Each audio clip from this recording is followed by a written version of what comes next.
প্ৰকৃত যোদ্ধাৰূপী এগৰাকী মাতৃ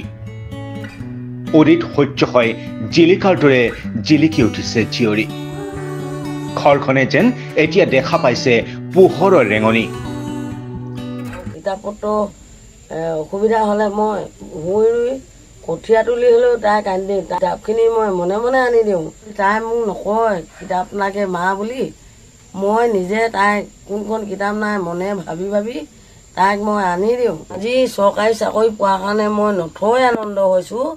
ধ্ৰুৱতৰা হৈ যেন জিলিকি উঠিছে চাবুৱা চহৰৰ নিকটৱৰ্তী ডংগৰচুক গাঁৱৰ কবিতা গগৈ কবিতা যেন লগা এটা জীয়া কাহিনী পইচা দিব নোৱাৰে তেতিয়া মানে মায়ে কয় যে মই আপোনাক কাপোৰকে বৈ দিম আপুনি মোৰ ল'ৰাজনীক পঢ়াই দিব দেই খোজকাঢ়ি যাওঁ কিমান কিলোমিটাৰ মান যোৱা হ'ব 5 কিলোমিটাৰ মান হ'ব শিক্ষাগুৰুসকলে মানে চিনি পাইছিলেগৈ আৰু তেতিয়া মোক বাইদেউহেঁতি চাইকেল এখন লৈ দিছিলে মানে সদায় দেৰি হয় যে চাইকেলখন মই দিছোঁ টিউশ্যন কৰি পেলাই এৰি দিলোঁ বন্ধ মাহ মানে লাষ্ট অনুভৱ এটা হয় আৰু সেইখিনি ষ্টুডেণ্টৰ আগত যে কেনেকৈ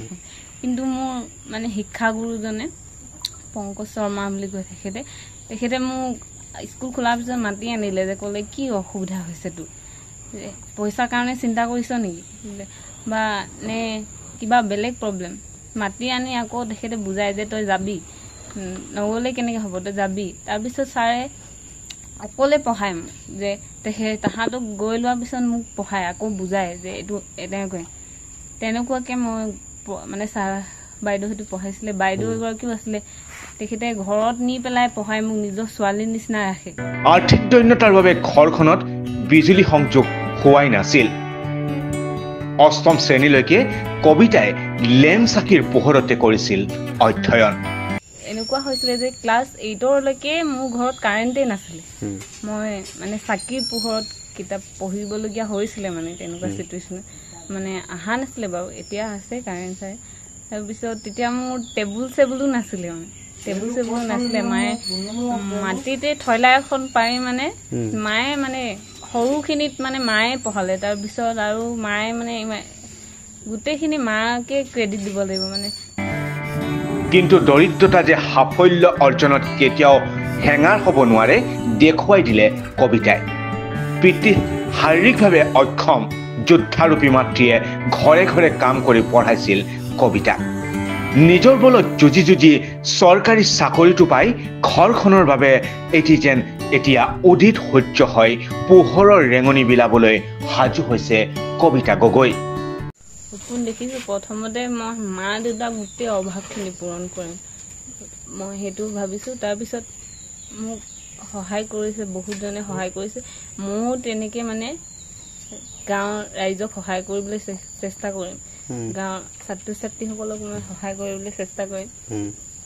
তাকে মই যি পাৰোঁ আগবঢ়াম আৰু সকলোৰে আশীৰ্বাদতহে আচলতে মই এইখিনি পাইছোঁ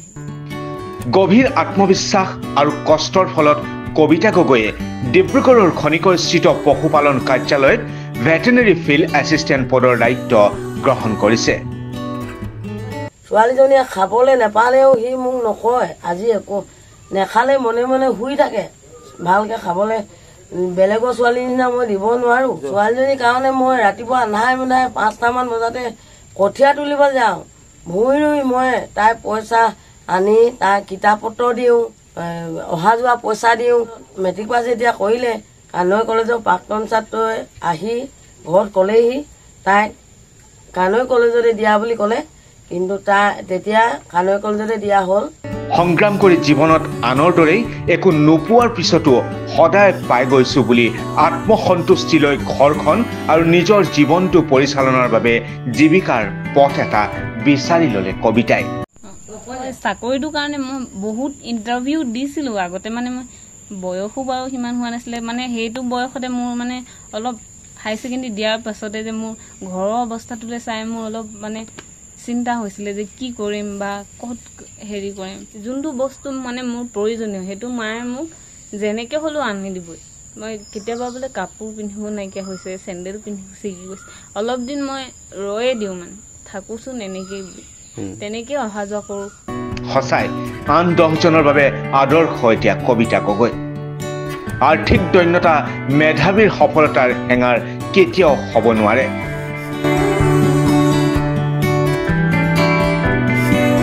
তাৰে সুন্দৰ উদাহৰণ কবিতা গগৈ। News desk, দীপ্ৰবাৰ্তা।